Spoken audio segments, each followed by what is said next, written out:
izina ry'ikibawe.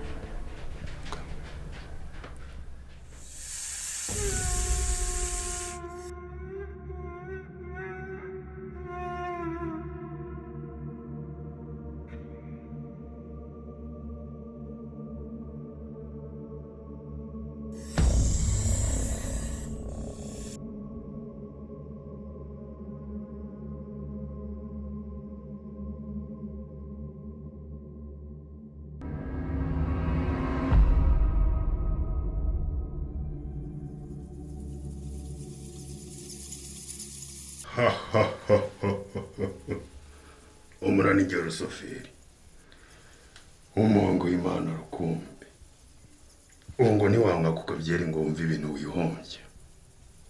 Genda Satani mu izina ryanjye wirogoye amasengesho yanjye. ngaho niba uri umwana w'Imana hindura ino byeri oranje maze unywe dore inyota yakwishe. Umuntu namarwa inyota n'inzoga n'imitobe, amazi niyo atanga ubugingo. Izo nzoga urimo kwirohamo ejo bundi uzaba warwaye za diyabete na za puresha, kandi haranditswe ngo murinde imibiri yanyu kuko ari insengero z'Uwiteka.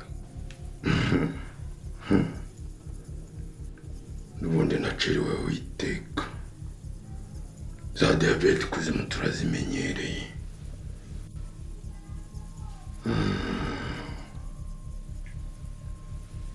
none se muhungu w'Imana urarushywa n'iki ngo urimo urasengera itorero? kubona itorero ryawe ryabaye agatogo, agateka umutwe bararyuzuye.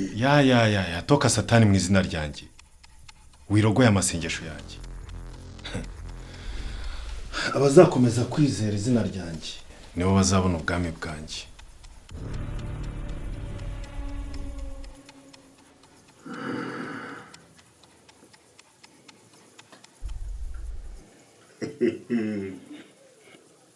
ubwami ubuhe bwami sha? ubwami butagira imitorerwa nk'iriya, ubwami butagira abagore beza n'ubuhe bwamuvuga? akira reba reba reba reba reba reba reba abagore beza, reba reba nundamya aba bose ndabaguha.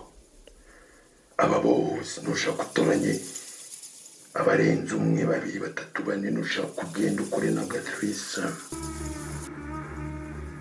reba reba narihana nushaka ndamuguha. Toka mu izina ryanjye reka nakumvise. Umuntu yimariye iminsi 40 mu butayu atarya atanywa, nawe uraza umwereka ubwambure bw'abagore. Ninde wakubwiye ko mbyitayeho? umva yewe mwa, erega burya na nyoko ntiyari isugi, barakubeshye rwose.